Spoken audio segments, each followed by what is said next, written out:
I'm in a simulation that I get to say this. Marianne Williamson, welcome to I Just Have to Say with Laura Max. Oh, thank you. Thank you so much for having me. I'm glad to be here. I might have reached out to Marianne only a few days ago to ask her to be a guest on this show, but anyone who has known me for a long time knows that I've been prepping for this interview for at least a decade and a half. In 2012, my byline for an online magazine I was writing for read, Laura Max is a lover of big shoes, dark chocolate, and Marianne Williamson. Oh, wow. Thank you. Thank you. It's true. Beginning her career known as the spiritual advisor to Oprah Winfrey, Marianne is the author of 16 books, 4 of which became #1 New York Times bestsellers. Her iconic quote from mega-bestseller A Return to Love, which starts, "Our deepest fear is not that we are inadequate. Our deepest fear is that we are powerful beyond measure," has become an anthem for a new generation of spiritual seekers. Count me as one of them, because that also saved me from my very own little nervous breakdown at age 20 when I read it and understood for the first time that it was my light, not my darkness, that frightened me most. Most recently, Marianne has brought her visionary ideals to the political stage, running not 1, but 2 presidential campaigns in the past 4 years. Before we dive into your most recent book, Marianne, I would be remiss if I didn't do what most major news networks in the US have summoned you for in the past week and ask you about your thoughts on the election results. You said recently that you wished you could put your arms around the millions of people who are distraught or deeply sad right now and tell them that it's going to be okay. I'm sitting there on November 5th, Marianne, when the election results are rolling in, and all I'm thinking about is the friends that I have that I know felt like it wasn't going to be okay, and I wanted to hug them too, but I had something they didn't, and that was a total lack of surprise. Why, as you've said recently, and I agree with you, is the Democratic Party no longer seen by a majority of Americans as the party of the working people in the U.S.? Well, the answer to that last question is because the Democratic Party, in too many ways, has compromised its own values. I think the most important thing, first of all, is that we align ourselves with our own civic duty, and that is to respect an election, respect a democratic election. I remember 4 years ago when so many supporters of Donald Trump, even to this day, would not accept the results of a democratic election. I think it's our duty to do that. So my first thing I want to say is to those of you who voted for Trump, congratulations, you won this time. For those of you who did not vote for Donald Trump, there are some very serious fears in the air. This is not just another lost election. There are deep concerns about some of the things that the president has said that do tip over into authoritarian or dictatorial policies should he execute them. Now, we all have to take a deep breath and know that sometimes people say things in campaigns. Yes, we told each other, and we were right, take him seriously. But at the same time, he is the president-elect now, and we'll see what happens. For those of you who are not supporters of the president-elect, the job now is to mount what is called a loyal opposition. And that's what happens in a free society. That's, nobody owes it to anyone to agree with them, including the president of the United States. Now, when I was running, I'm sorry to say that I predicted this result.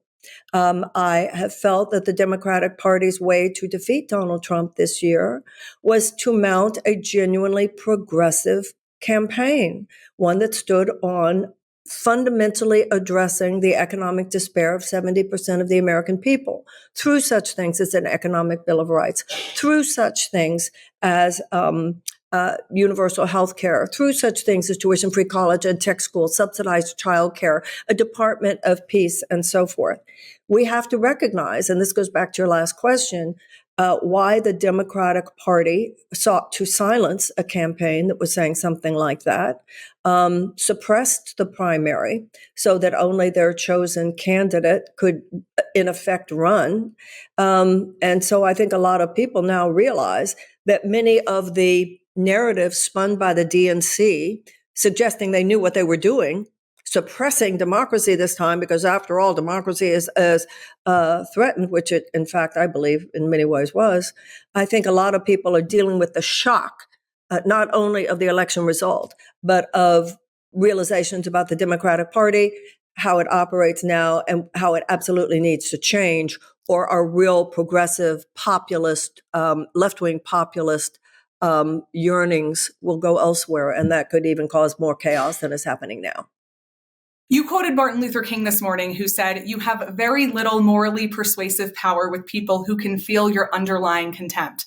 I get on Facebook the day after the election and it's 2016 all over again. I have people in my feed requesting that they be unfriended by anyone who voted for Trump, keyboard matches in the comments, people hashtag not my president all over the place. This is coming from people in a political party that had to withstand 4 years of the opposition claiming that Biden wasn't a fairly elected president. Why do we do this? And what should we be doing instead? What type of behavior should the political opposition be embodying at this point if they're disappointed in the election results? Well, thank you for mentioning it, Laura, because it's a huge issue. This is not just about what we do at this point. It's about who we are at this point. And that is core to any kind of mounting a nonviolent political force field, purification of your own heart. This did not just start. This has been true for a long time, that the same kind of smug, self-righteous arrogance that so many of us detest on the right has been equally present on the left. I think it's so important that we remember nobody owes it to you to agree with you. And nobody has a monopoly on truth. I believe, and I think every Democrat might look at this, the Democratic Party created a void.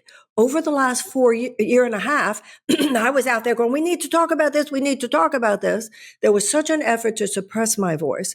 And people went along with this. People went along in this codependent stupor with the Democratic Party that was saying, no, we're not even going to talk to anyone else, basically creating this void. The Democratic Party has left these diamonds on the sand, and Donald Trump has simply said, okay, I'll take them. And that main diamond is unequivocal advocacy for the working people of the United States. Now, Donald Trump, I'm not saying he offers them anything, but at least he acknowledges their pain. The Democratic Party today, you live in Aspen, right? I do. I've been in Aspen enough. Aspen, I lived in Montecito, California. It's one of those upstairs, downstairs places. I'm not just places, in a bubble. okay? I'm in a snow globe. It's a snow globe. All right. It's absolutely insulated. When I was growing up, the Democratic Party was associated with downstairs. And today, the Democratic Party is too often associated with what goes on upstairs. So Donald Trump just, he's a shrewd salesman. He knew what to do with that. And all of us who went along with that. So anybody who wasn't over the last year and a half going, wait a minute, why aren't we having a real primary? Why is it that we're buying this narrative spun by the DNC that we don't primary a sitting president? I'm old enough to remember when Eugene McCarthy and Bobby Kennedy Sr. primaried the sitting president, Lyndon Johnson. And by doing so, they brought to the fore as a prominent political factor ending the Vietnam War. It's important that we have elections every 4 years, and that's got to include primary elections. This is something like out of the Soviet Union, where, you went to vote, but the party had already determined who your choices would be. So anybody that wasn't complaining over the last year and a half, especially when there was somebody saying, this isn't going to work, and bought into the mocking, the suppression, the throwing off ballots, the derision, the character assassination, I kind of have and you're upset now? You're upset now. So I think we have to go from where we are. We have to congratulate, people who voted for Trump. They won this time. But we have midterm elections every 2 years. So at this point, all low-level emotions, the hatred, the anger. You mentioned the quote from Martin Luther King. You have very little morally persuasive power with people who can feel your underlying contempt. If you just want to get applause from people who already agree with you, you keep shouting and being mean and judgmental.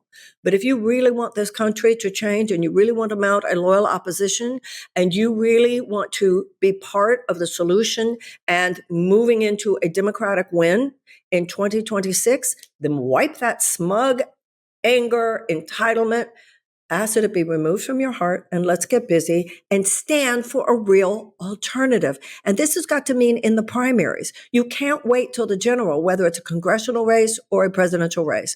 You've got to get very serious.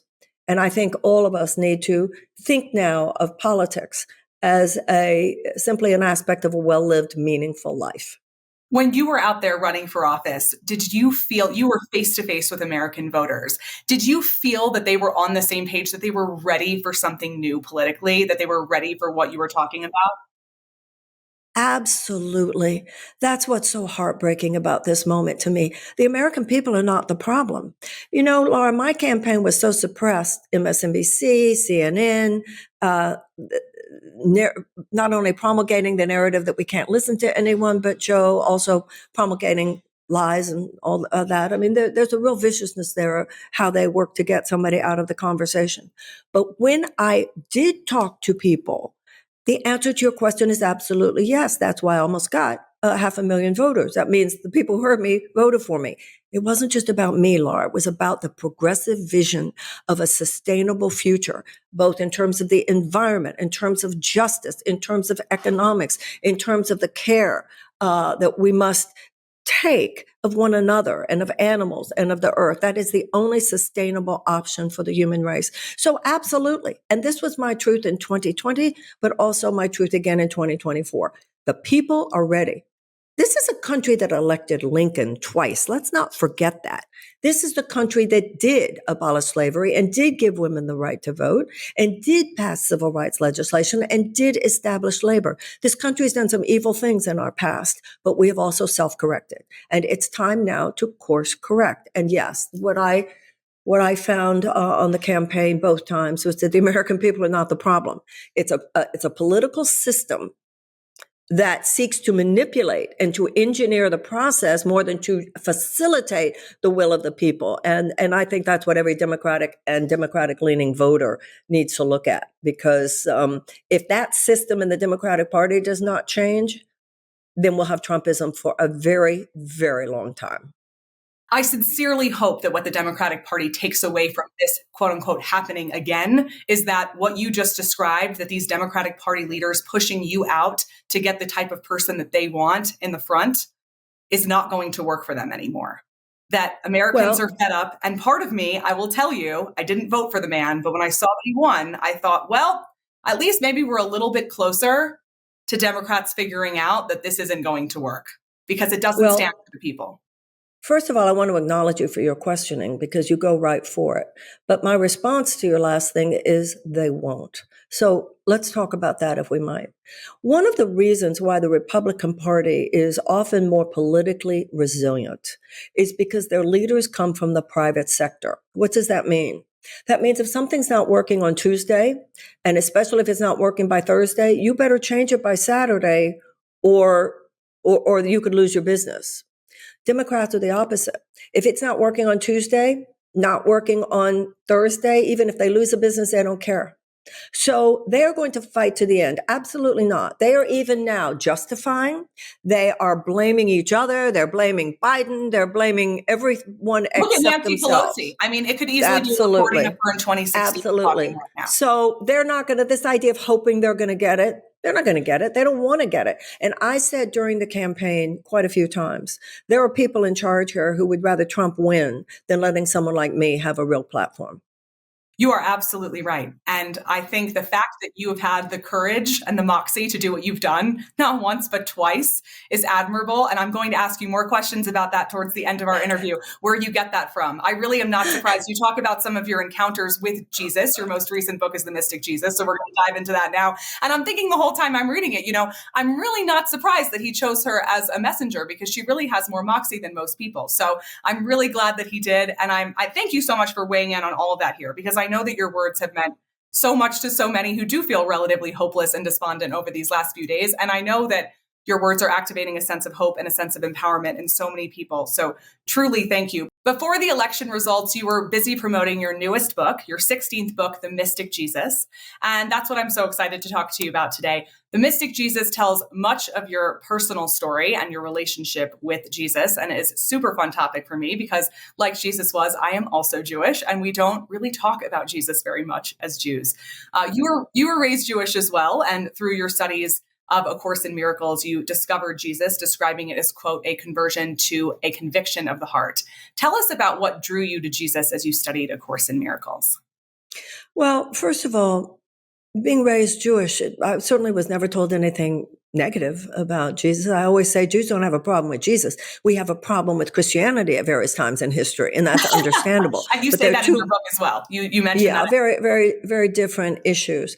The Course in Miracles is not a religion. There's nothing here about the conversion of my religion. Students of A Course in Miracles come from all religions and from no religion. If anything, I think it has deepened my sense of connection to my religion, which is Judaism, because it has deepened my connection to God. Jesus, the mystic Jesus is the title of my book. And this is not, I'm not a Christian. I'm not a Christian scholar. That's not what this book is about.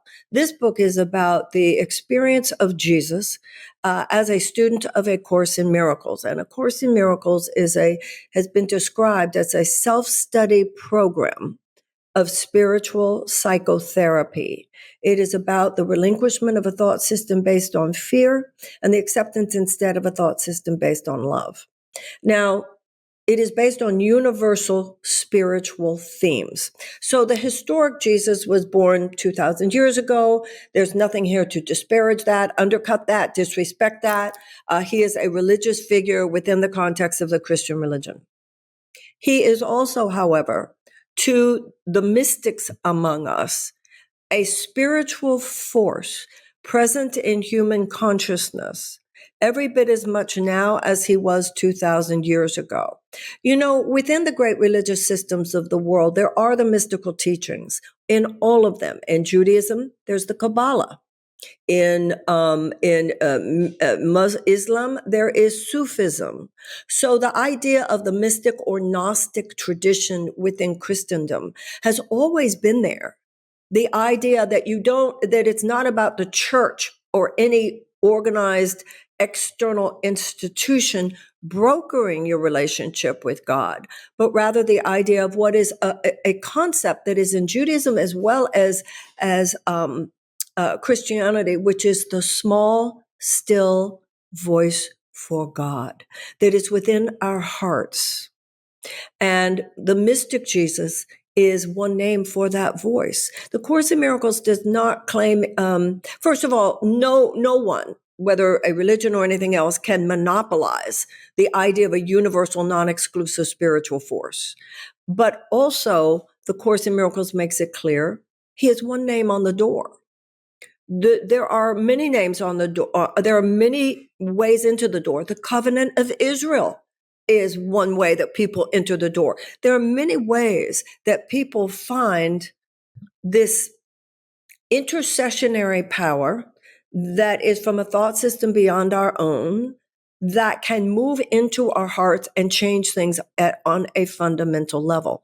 If you look at Yom Kippur services, you know, it's not like any religion has a monopoly on that thing that can happen. And the Course in Miracles says religion and psychotherapy at their peak are the same thing.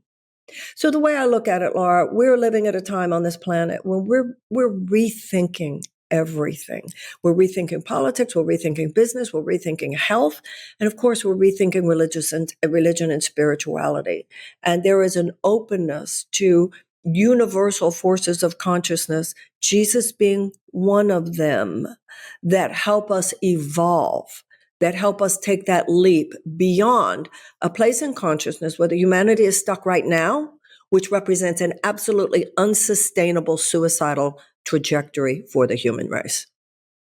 Well, I gathered that as you were writing, that you were communicating that Jesus is one of the many names on the door, as you said. It's one of many languages. I really think of religions in some ways as languages. They're different ways of saying the same thing or getting to the same place. And like a kaleidoscope, yeah. Like a kaleidoscope. And like you, I grew up as a Jew in Houston, Texas. We discussed this before. I attended Beth Israel, which is right next to where you went. You're a Beth Yeshurun girl. And at one point I attended a Christian school in Houston, which I probably honestly stood out more, Marianne, for being a brunette in a sea of blondes than I did for being Jewish. But that's another story. But one of the things I still remember is the people around me really wanting to save me. And that even though I was pretty strong in my confidence that I didn't require the kind of saving that they were talking about, you correct the notion that Jesus came to save people from hell. What do you believe? And you talk about this in the book. What do you believe Jesus really came to save people from? First of all, I want to say something. There's tremendous anti-Semitism on the planet today. And there are very subtle, covert as well as overt ways that people are seeking to undercut the race of people that we represent, not just the religion. Yes. And one of them is how subtly we have been persuaded, so many of us, to say things like, I was raised Jewish. Did I say I was raised Jewish? You're Jewish. Oh, did I say I was Jewish. raised Jewish? I'm totally Jewish. You didn't say it quite that way, but you said, like, Marianne, I was raised Jewish. And so I just want to put that out there. Okay. Because it's a way of suggesting, well, you were raised that way, but you don't have to be that way now. So I think that's so important. I think I'm like the proudest Jew in the entire world. I love being Jewish. But I think maybe when I'm referencing you, I might be saying you were raised Jewish. Like, I don't want to offend you. I am Jewish. Yeah, totally. You're totally right. Yeah. No, I'm Jewish. And when I first saw the Course in Miracles, because I saw those Christian terms, I was like, well, this is a Christian book, so this is not for me. Now, the thing is, I had read quite a bit of Christian theology in college, studying comparative religion. So I had read St. Augustine, I read St. Thomas of Aquinas, I had read a lot and really loved it. But that was different than my personal life, where I saw this book on a table. I picked it up a year later, and it's important to point out that I saw very quickly reading it, as anyone does, this is not the Christian religion. These are Christian terms used in psychotherapeutically oriented ways. So, for instance, I'll give you an example. You were just referencing the word salvation. They wanted to, quote unquote, save you. Yes. The only thing to be saved from is the fear-based thought system that dominates this world. The thing to be saved from is our own sick thinking. The thing to be saved from is our addiction to violence. The thing to be saved from is our almost instinctive temptation to judge, to attack, to defend, as opposed to love, bless, receive, and accept. So the Christ, for instance, there's a term in Judaism called a Shekinah. The Christ mind, most of us are aware of the work of Carl Jung. So Carl Jung said, if you go deep enough into your mind and deep enough into mine, that there's a level of mental images that we all share. The idea of the Christ mind from a mystical perspective means if you go deep enough into your mind and deep enough into mine, we actually share one mind. And that's the metaphysical meaning of the line, there's only one begotten Son. So the traditional Christian says there's only one begotten Son means Jesus was it and no one else. From a metaphysical, mystical perspective, there's only one begotten Son means God created all of us as one. At the deepest level, there's no separation between you and me. We're the spot on the hub of at the hub of the wheel, not our placement on the rim of the wheel. So in issue after issue, including Jesus, the way the Course in Miracles explains these terms is decidedly different than what we are used to when we hear them used in a traditional Christian context. In your book, you paint a very accurate picture of an argument between two people in the modern world, which really made me laugh because it's so true. And you said that people today, they would have an endless array of terms for what's going on in such disagreements: trauma, victimization, PTSD, narcissism. You say that all of this might be true, but none of these terms or their analyses are going to deliver us from the hell of our own suffering until we make our way to forgiveness, to seeing another person's innocence. How is Jesus and spirituality generally the ingredient that goes beyond psychotherapy to actually help us get to the other side of our problems? Well, what you just said is very important. The modern psychotherapeutic paradigm has been in certain ways very damaging because it posits the idea that if I analyze the darkness enough, I'll get to the light. So and that applies not only to how we see other people, but how we see ourselves. If I say, oh, well, he's a narcissist, then that gives me an excuse to judge him. Right. Yes, as though he's absolutely. not over there talking to his therapist about my issues. Right. And calling me a narcissist at the same time. Right, that's right. Yeah. In terms of our own selves, there's something here about this delusion that if I understand where I got my issues, that somehow will take me beyond them. And a lot of us know you can be very sophisticated at understanding what daddy did, what mommy did, what happened when I was in elementary school, whatever. But it's more helpful to know, no matter where you got your issues, they are yours now. So the traditional psychotherapeutic paradigm, which might suggest that if I discuss it enough or if I understand it enough intellectually, that'll get me beyond it, is different. For the spiritual or religious idea, particularly with Jesus, is, dear God, please take this from me. And you see this in AA, this admission of one's character defects. You say, dear God, I am needy, but I'm willing not to be. I get jealous, but I'm willing not to. I sabotage my relationships, but I see my behavioral characteristics that make me do that. I need help. That's where the salvation lies. To know of myself, the wound is too big, the trigger is too big. The Course in Miracles says that Jesus is someone who lived on the earth, but while here, so actualized his divine consciousness that exists within all of us. He says, I don't have anything you don't have. The only difference between us is I don't have anything else. I'm in a state that is potential in you. His having realized that full actualization, so that he is beyond judgment, he's beyond blame, he's beyond all those personality characteristics that block our way.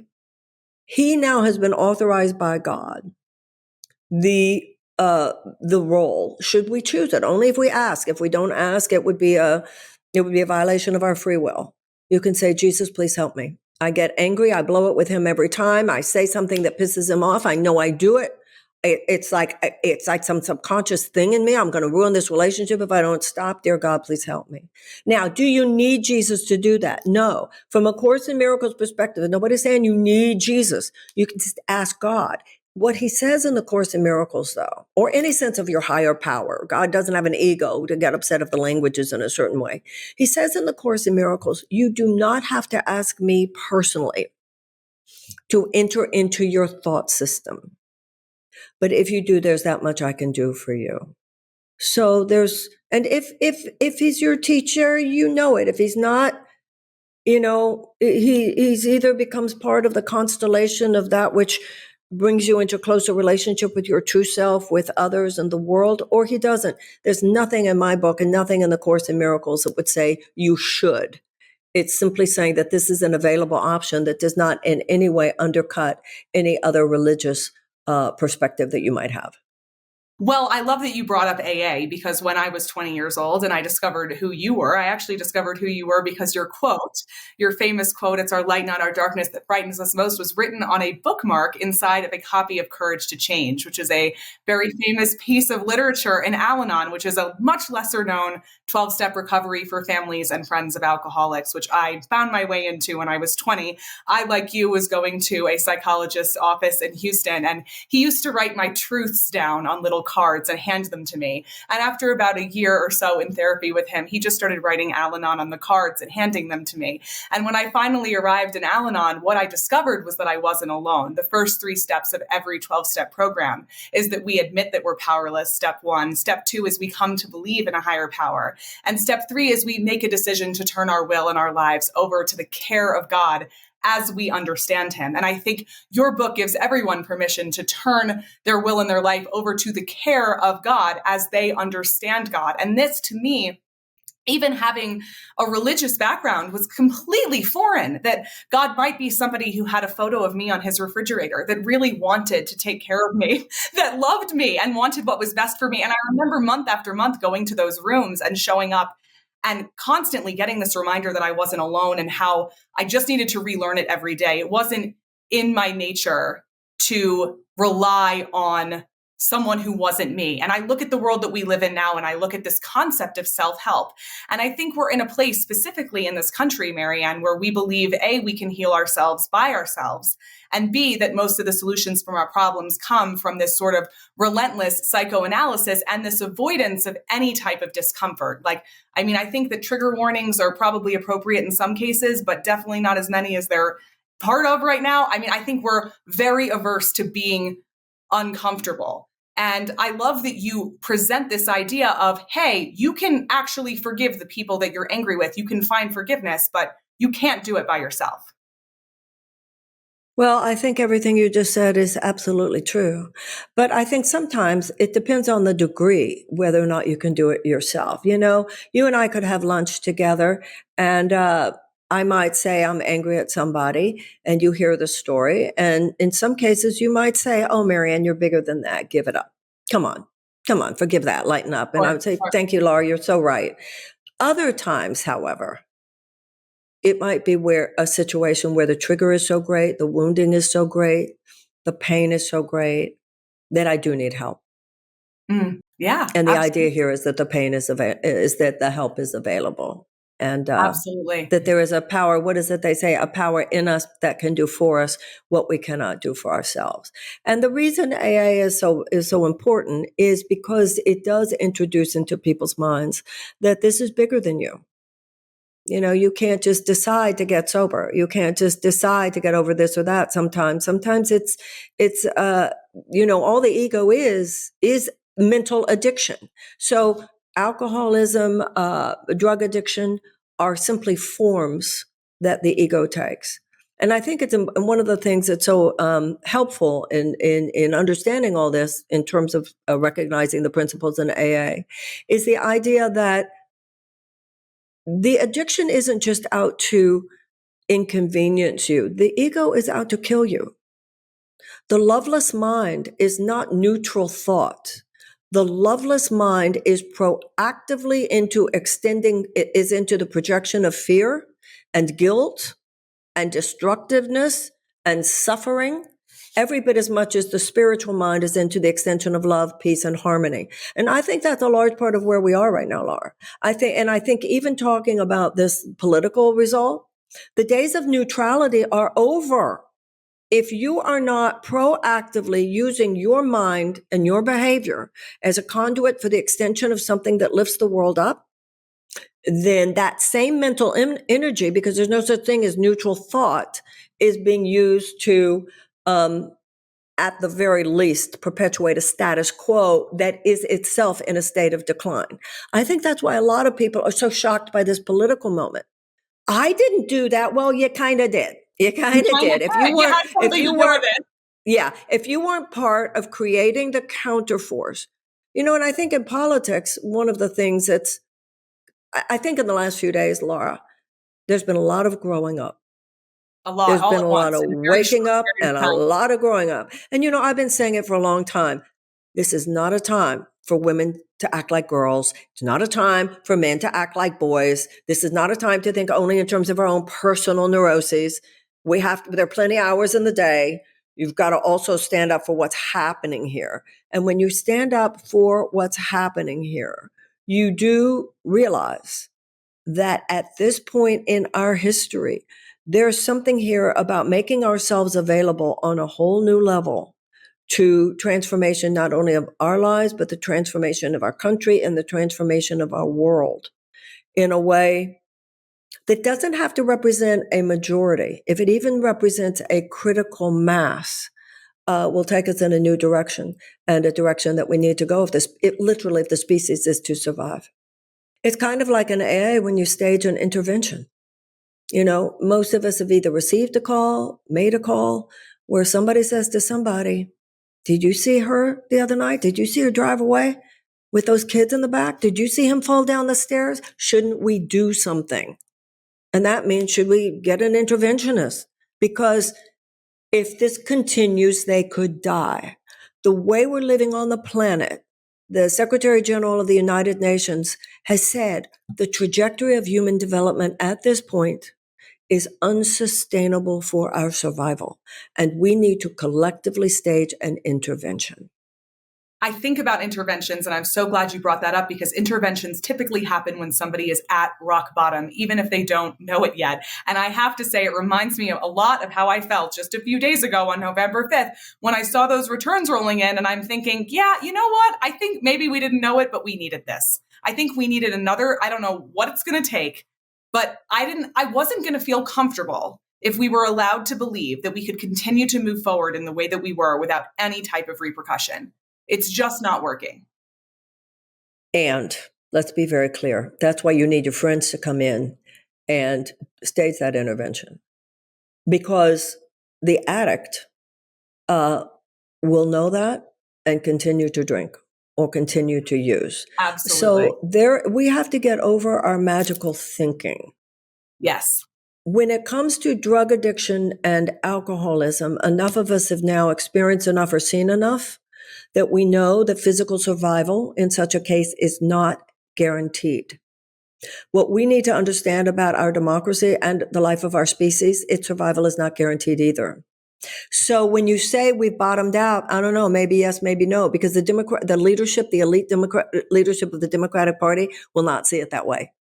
No, they will not. Absolutely. It is not up to them, and they are not going to choose to see it. Well, it is up to them. Well, wait a minute. It is up to them unless we are very clear and conscious and not willing to go along, because so many people just went along with whatever the DNC said. And people have part of that growing up process right now is maybe we better think for ourselves.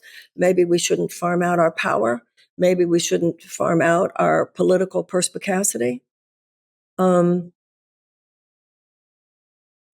You know, Marianne, you watched all that. You had a front row seat to all of that. And I will tell you, I did have I was in the belly of the beast, Laura. And you're still here. I mean, my husband ran for office a couple of times, and I felt like I didn't have the front row seat you had, but I had more of a citywide front seat. And I was pretty disheartened for a really long time. It was very difficult for me to see that and to see you showing up over and over again. It reminds me of one of my favorite Jewish ideas, and this is really more of a rabbinical and Talmudic interpretation. But it's that in Judaism, we don't speak so much about the afterlife, because what we do here on earth, tikkun olam, repairing the world, is very, very important.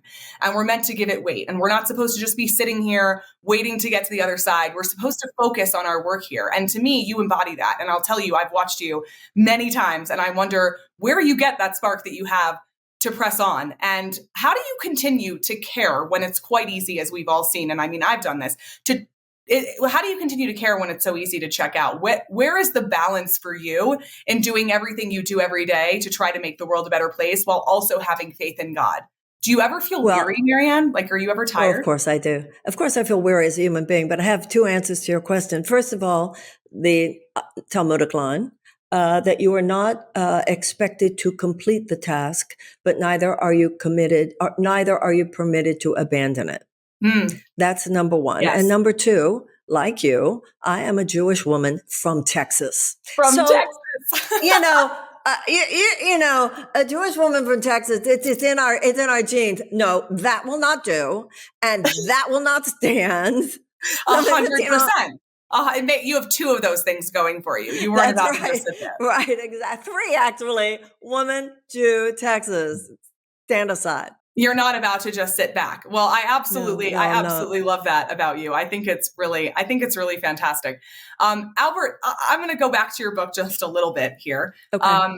Albert Einstein famously said that the more he studied the stars, the more he believed in a higher power. And personally, I agree fully with Albert, but I do feel like our society is really more in a Stephen Hawking place right now. I love Stephen. I'm super thankful for his contributions to life here on Earth, but he wasn't really very optimistic about our earthly future. He didn't really believe in a higher power. Science actually negated the idea of God more for him. And I love when you talk about how, you talk about in your book how human beings come into the world, and yes, mom and dad have sex, a baby is born, but where do they get their feelings and where do they get their spiritual inclinations? I think about this all the time. How do we get back to a place where we're willing to, yes, understand and study and honor science, but see it as proof of the miraculous as opposed to proof that we're totally on our own, which I think is totally crazy and contributing to a lot of what you've discussed today. Some people say that there's not proof that he said this, but many people say that one of the lines of Einstein is, the more I know about physics, the more I want to know about metaphysics. And we do know that he had a very spiritual side. He was a Pisces. He was a fascinating human being. I think that his whatever cynicism he had about the human race was because he understood what the atom bomb represented, what nuclear power represented, and he saw that we kicked off the nuclear age, and he knew what that could lead to. He famously said, "I know not with what weapons World War III would be fought, But I can assure you World War IV would be fought with sticks and stones. In other words, he realized that if a nuclear war were to begin, it would basically demolish civilization as we know it. So I think that for me, that posits the need for a deep sobriety, a deep seriousness at this moment. I think that's what we are called to.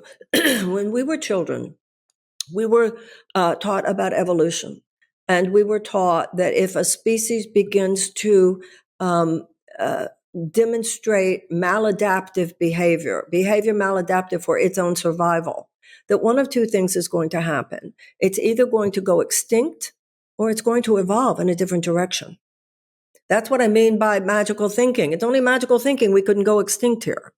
So what makes a species evolve into a different direction? The introduction of a mutation.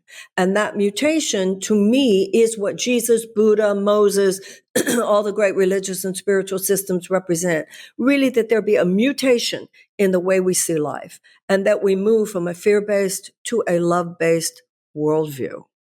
From a worldview in which we see ourselves as separate from one another to a worldview in which we recognize that at the deepest level we are one another, in which we recognize that what we do to others we literally are doing to ourselves. It might take a little time before we experience that, but that's what time is for.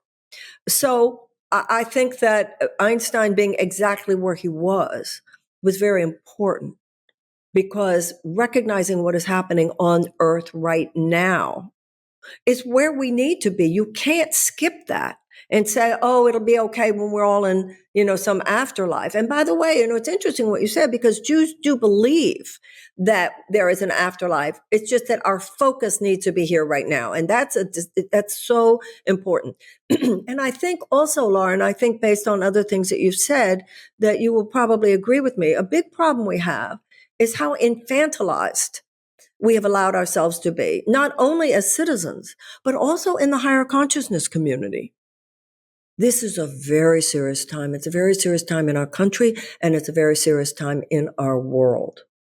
And in order for us to be death doulas to a world that has to pass away, but in a way that it's a wise and a responsible and a nonviolent passing away of what needs to pass away, in order for us to be birth doulas to the world that is struggling to be born, we are going to have to rise up now.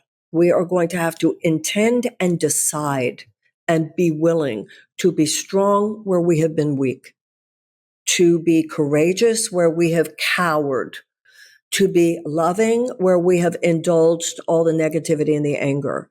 This is a moment of where it is time to deeply recognize this is not about, well, I don't know, I'm still working on it. No.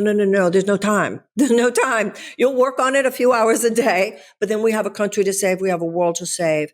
And so we are being called to actualize our potential spiritually, intellectually, emotionally, psychologically. This is it. This is the moment. And anything less than that, and we will be refusing to participate in the collective rebirthing that is so necessary now. I think that's what we really in our hearts yearn to do. But I think by overemphasizing our woundedness over the last few decades, we have so embellished every little wound that we have not given enough attention to owning our light. Yeah, you've got to own your darkness, got to own your shadow, got to admit it. You also have to own that there's a light within you, in the presence of which anything is possible. You can call that God, you can call it whatever, but it's time to step into that and to support each other in that. I think, Laura, so many of us have gotten used to just having lunch with somebody and somebody says, are you okay? As opposed to, what great thing are you doing and how can I help you? We don't talk about the things that are going really well in our friendly conversations. Yeah, we need support groups. We need support groups. Hi, I'm great, feeling good, money, sex, everything's happening. Yeah, right. taking time to acknowledge that. I mean, even and on a personal level and in terms of our country, I try to tell, my kids are 8, 5, and 2. So the 8 and the 5-year-old, by nature of being in this country, knows so much more about American politics than I knew when I was their age. And so they ask me a lot of questions. I answer as age appropriately as I possibly can, but I try to tell my oldest, who definitely gets more anxious than my other kids, she gets that from me, that every day there are so many things that are going so well that we don't talk about. There are people who are mothering. Meeting for the first time, they're falling in love, they're having babies, they're having the best days of their lives. This isn't on the news. And there's so much more of that, in my opinion, that we're not talking about. And most of us, we get into this routine every day of really talking about what's wrong because we have to address it, we have to fix it.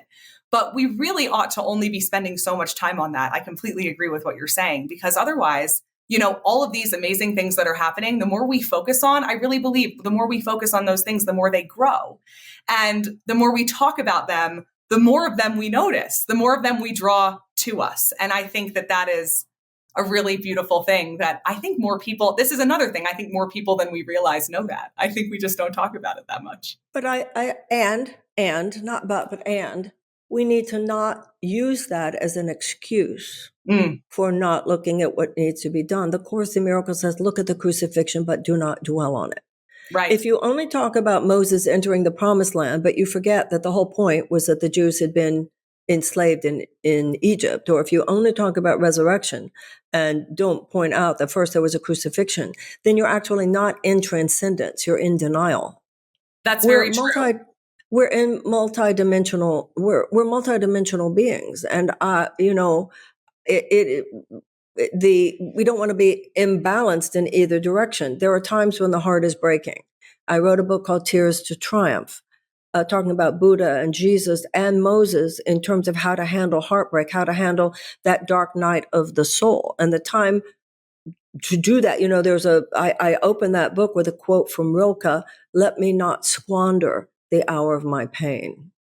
Humans, if we don't tend to our own suffering, we tend to have a diminished attention on the suffering of other people. So I think the point is that, as the Course would say, God's will has never not been done. The direction things are taking is always in the direction of love, but we ourselves have to be the benders of that arc. We ourselves have to be the ones who are willing to repair the world. And you talk about life being a GPS. And I always talk about, I don't know if I learned that from you. I don't know who told me that first, but that we're constantly recalculating. The destination's the same, but how we get there is going to change based off of the choices that we make, because they do matter. And these moments in our lives that cause us pain, I believe that they're here to teach us something. I believe that from every negative experience, something good can be extracted. We can learn. But what's very important there is the role of free will. The universe works like a GPS in that anytime you or someone else took a non-loving turn, you're actually driving. Well, the GPS will recalibrate, but you don't have to follow the GPS if you don't want to. I mean, that's really important. So the fact that the universe gives you the opportunity to course correct, you still have to take the opportunity. That's the point of free will. You do. You absolutely So we can't, this is what I mean about getting out of any magical thinking that would allow us to say, oh, it'll be okay. Yeah. Because it won't necessarily be okay. With Germany, it wasn't okay. It wasn't not for a long, long time. A terrible war had to be fought first. The decline of the Roman Empire. I mean, there are enough situations in life where actually it wasn't okay. Huge human suffering occurred before it was okay, and that's what I mean about the need to be very sober about all this at this moment. It's not going. The world is not going to automatically correct itself. The opportunity to correct is there, but whether or not we take the opportunity is completely up to us. In your book, you talk about atonement and how for Jews, we atone on Yom Kippur, Catholics atone in confession, alcoholics in AA meeting. You describe atonement as, quote, the correction of our perception, placed within us by God as an eternal escape route from fear. You say that what the world needs now is atonement. What does that look like? What do you mean by that? It's not going to be enough to simply argue over what behavioral changes need to be made.